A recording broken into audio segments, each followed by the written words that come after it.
Nothing chaps my ass more than when a man calls a teenage girl fast for older men being interested in her. And the reason why it chaps my ass is because it's a surface level conversation. And just allow me to explain a little bit. First, my name is Dr. Smith. I have a doctorate in clinical psychology, and I'm also a licensed social worker.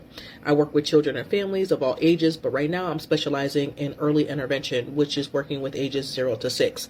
I also study gun violence, the effects of gun violence and how it affects the mental health of African American women.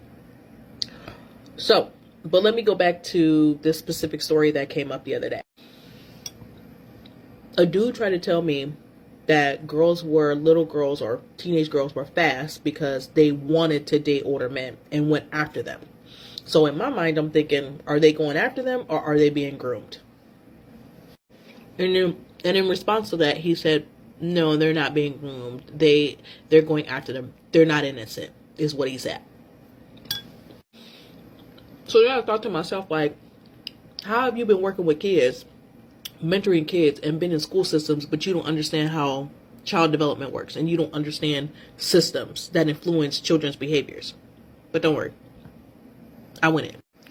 First, there's a such thing called power dynamics, which means that even if a teenage girl was interested in an older guy, the older person has the responsibility to tell this child, no ma'am, I'm not into that, I'm good. Number 2, he was trying to tell me that there was no grooming, manipulation, sexual assault, molestation, any of that going on. So I was like, okay, fine. And if that's the case, then we need to start talking about cultural norms. And the reason we need to start talking about cultural norms, because we're not going to act like our society and our country does not normalize and romanticize younger women being with older men. And I further explained to him and said, I don't know what these little girls' families is teaching them, because let's not act like our old grandma and grandpas wasn't 15, 20 years apart.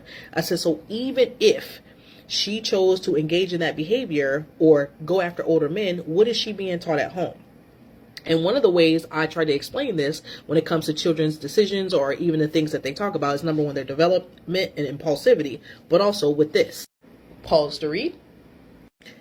With that model, it explains how the social environments impact human development. So instead of us labeling children, let's start learning the environments that they're in order to understand their behaviors.